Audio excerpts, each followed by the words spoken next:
पौराणिक कथा के अनुसार एक बार जब भगवान श्री कृष्ण पेड़ के नीचे बैठे बांसुरी बजा रहे थे तो उनकी तरफ एक हिरण दौड़ता हुआ चला आया और उनके पीछे जाकर छुप गया। वो हिरण बहुत ही घबराया हुआ था। भगवान श्री कृष्ण ने उस हिरण के सिर पर हाथ फेरते हुए कहा, क्या हुआ, तुम क्यों छुप रहे हो? इतने में ही उस हिरण का पीछा करता हुआ एक शिकारी भी वहां आ पहुंचा और बोला, यह मेरा शिकार है, इसे मुझे दे दो, इस पर मेरा अधिकार है। तब भगवान श्री कृष्ण बोले, हर जीवित जीव पर उसका खुद का अधिकार होता है, ना कि किसी और का। फिर वह शिकारी क्रोध में बोला, यह मेरा शिकार है, मैं इसे पकाकर खाऊंगा। तब भगवान श्री कृष्ण बोले, किसी भी जीव को मारकर खाना पाप की श्रेणी में आता है। क्या तुम पाप के भागी बनना चाहते हो? मांसाहार पुण्य है या पाप?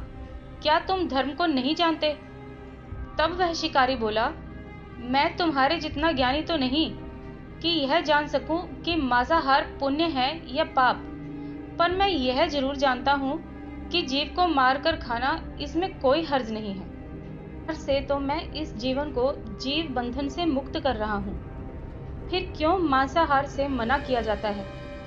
वैसे भी मैं इसको मारकर नीच योनि से मुक्ति दिलाकर पुण्य ही कमा रहा हूं, फिर इस पर पाबंदी क्यों? इसे तो प्रोत्साहित करना चाहिए। जहां तक मैंने सुना है, जीव हत्या तो शास्त्रों में भी बताया गया है। राजा लोग शिकार किया करते थे। आप ही बताइए, मांसाहार पुण्य है या पाप? भगवान श्री कृष्ण समझ गए कि इसकी बुद्धि मांस खाने के कारण तामसिक हो गई है और इसने सोचने और समझने की बुद्धि भी खो दी है। फिर भगवान श्री कृष्ण बोले कि मैं इस विषय पर तुम्हें कोई राय नहीं दूंगा। पहले मेरी एक छोटी सी कथा सुनिए और फिर बाद में उत्तर देना कि मांसाहार पाप है या पुण्य, और तुम्हें मांस खाना चाहिए या नहीं।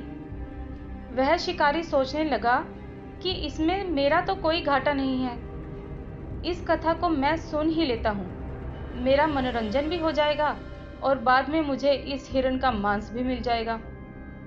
तो भगवान श्री कृष्ण ने शिकारी से कहा कि सुनो, एक बार मगध में खाद्य संकट खड़ा हो गया तो अन्न का उत्पादन भी कम हो रहा था। राजा को चिंता हुई कि यदि इस समस्या का शीघ्र निदान नहीं किया गया तो संरक्षित अनाज कोष भी खत्म हो जाएगा और संकट भीषण हो जाएगा। तो राजा ने अपनी राजसभा में मंत्रियों से पूछा, देश की खाद्य समस्या को सुलझाने के लिए सबसे सस्ती वस्तु क्या है? मंत्रीगण सोच में पड़ गए। चावल, गेहूं, आलू इत्यादि पदार्थों को उगाने के लिए बहुत श्रम करना पड़ता है और वे तभी प्राप्त होते हैं जब प्रकृति का प्रकोप न हो। ऐसे में तो कुछ सस्ता हो ही नहीं सकता। तभी शिकार का शौक रखने वाले एक मंत्री ने सोचा कि यही उत्तम अवसर है, क्यों ना अंधाधुंध शिकार करने के लिए राजा की अनुमति ले ली जाए। उसने सभा में कहा कि सबसे सस्ता खाद्य पदार्थ है मांस, इसके लिए धन का खर्चा भी नहीं है और पौष्टिक खाना भी मिलता है। सभा में सभी मंत्रीगणों ने इस बात का समर्थन कर दिया, लेकिन मगध के मंत्री अभी भी चुप थे। राजा ने पूछा, मंत्री, आप चुप क्यों हो? आपने कोई अनुमोदन नहीं किया, आपका क्या मत है? मंत्री ने कहा, मैं यह नहीं मानता कि यह कथन सही है कि मांस सबसे सस्ता पदार्थ है। फिर भी इस विषय पर मैं अपने विचार आपके सामने कल रखूंगा। मंत्री उसी रात मांसाहार का प्रस्ताव रखने वाले सामंत के घर पहुंचे।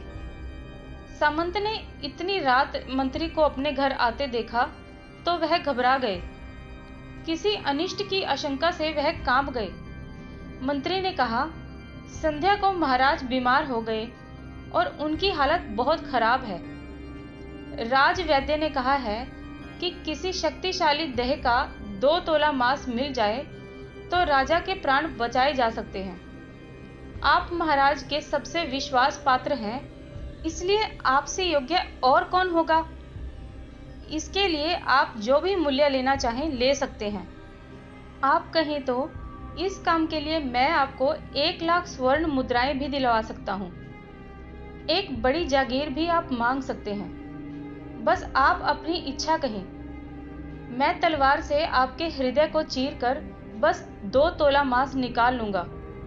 यह सुनकर सामंत के चेहरे का रंग फीका पड़ गया। वह सोचने लगा, जब जीवन ही नहीं रहेगा तो लाख स्वर्ण मुद्राओं को मैं क्या करूंगा, और बड़ी जागीर भी किस काम आएगी। वह झटपट अंदर भाग गया और अपनी तिजोरी से 1 लाख स्वर्ण मुद्राओं की पोटली लेकर आया। मुद्राएं देखकर उसने मंत्री के पैर पकड़ लिए और गिड़गिड़ाते हुए बोला, मंत्री जी, मैं आपकी 1 लाख मुद्राओं में अपनी 1 लाख मुद्राएं और मिलाता हूँ। इन मुद्राओं से आप किसी और सामंत के हृदय का मांस खरीद लेना, किंतु मुझे जाने दें और यह बात किसी और को पता न चले। मैं आपसे हाथ जोड़कर निवेदन करता हूँ। मंत्री जी यह सब समझ चुके थे। मंत्री सामंत को थोड़ी और मानसिक पीड़ा देना चाहते थे। मंत्री ने आगे कहा, सामंत, आप शरीर से बलवान हैं। आपकी कद काठी महाराज से मिलती जुलती है, इसलिए राज वैद्य ने खास तौर पर आपका ही नाम लिया है। आपके इस दान से हमारे अच्छे राजा का जीवन बच सकता है। आप कहें तो मैं आपको मंत्री का पद देने को तैयार हूं और खुद आपका कर्मचारी बनकर रहूंगा, पर प्रजा से हमारे राजा न छीने। सामंत तो फंसता हुआ दिख रहा था।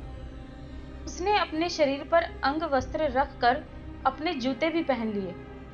जैसे ही वह वहां से भागने वाला था, वह तुरंत मंत्री के पैरों में लेट गया। उसने याचना की कि मंत्री जी, मैं इसके योग्य नहीं हूं। जब प्राण ही नहीं रहेंगे तो मंत्री पद का या राजा का सिंहासन भी मिल जाए तो मैं उसका क्या करूंगा। आप चाहे तो मेरा सब कुछ ले लें, पर मेरे प्राण ना लें। मैं अपना ये भवन और सारा धन आपको सौंपता हूँ। रातों रात राज्य से निकल जाऊंगा। इतना कहकर वह अपने घोड़े की ओर भागा और जैसे ही अपने घोड़े पर बैठने लगा कि पीछे से आवाज आई कि तुम तो जा रहे हो, पर तुम्हारे अपने परिवार को पीछे छोड़े जा रहे हो। सामंत बोला, मेरे अपने प्राण से प्रिय कुछ भी नहीं। जब जीवन ही नहीं रहेगा तो कुटुंब का क्या करूंगा। जीवन रहा तो ऐसे ही सुखी रह लूंगा। इतना कहकर वह छलांग लगाकर घोड़े पर बैठ भी गया। वह अभी चलने को ही था कि मंत्री ने घोड़े की लगाम पकड़ ली। वह सामंत से बोला, भागने की जरूरत नहीं है, आप आराम से अपने घर पर ही रहो। मैं किसी दूसरे सामंत के घर चला जाता हूँ। यह कहकर मंत्री वहां से चले गए। मंत्री के वहां से जाने पर सामंत के अंदर कुछ जान तो आई, परंतु बेचैनी बनी रही।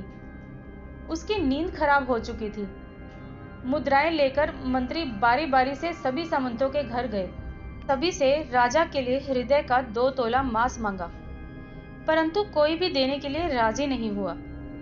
सबने अपने बचाव के लिए मंत्री को किसी ने 1 लाख तो किसी ने 2 लाख मुद्राएं तक दे दी।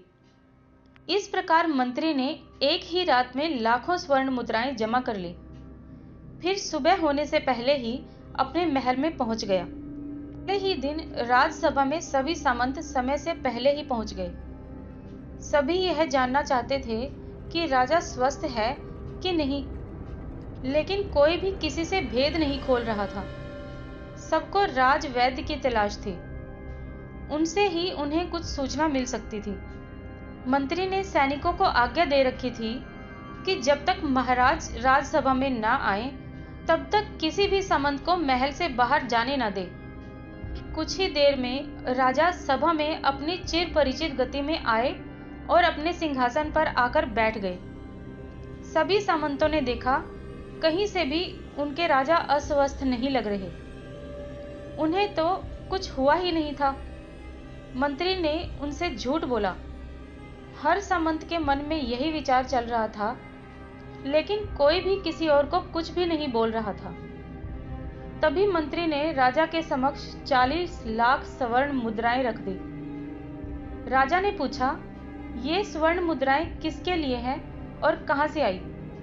मंत्री ने कहा, महाराज, केवल 2 तोले मांस के लिए इतनी धनराशि जुटाई है, पर मांस फिर भी नहीं मिला।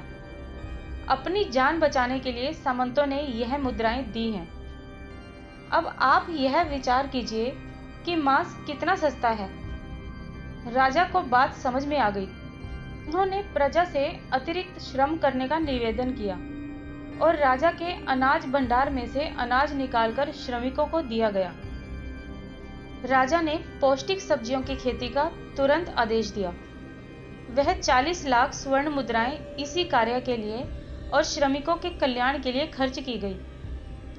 इससे साग सब्जी तेजी से उगी और इससे प्रजा का कल्याण भी हुआ और पौष्टिकता भी मिली। कुछ समय बाद मौसम अनुकूल हुआ और खेती लहलहाने लगी और इस प्रकार राज्य से खाद्य संकट दूर हुआ।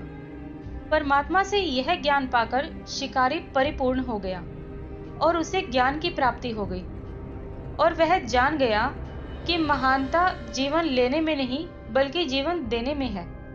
शिकारी भगवान श्री कृष्ण के आगे हाथ जोड़कर वहां से चला गया और उसने कसम खाई कि वह अपने संपूर्ण जीवन में किसी को भी कभी चोट नहीं पहुंचाएगा।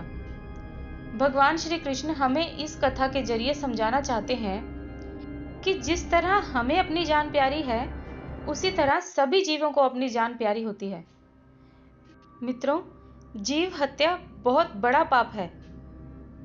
आपको यह कहानी कैसी लगी, मुझे कमेंट बॉक्स में ज़रूर बताएं।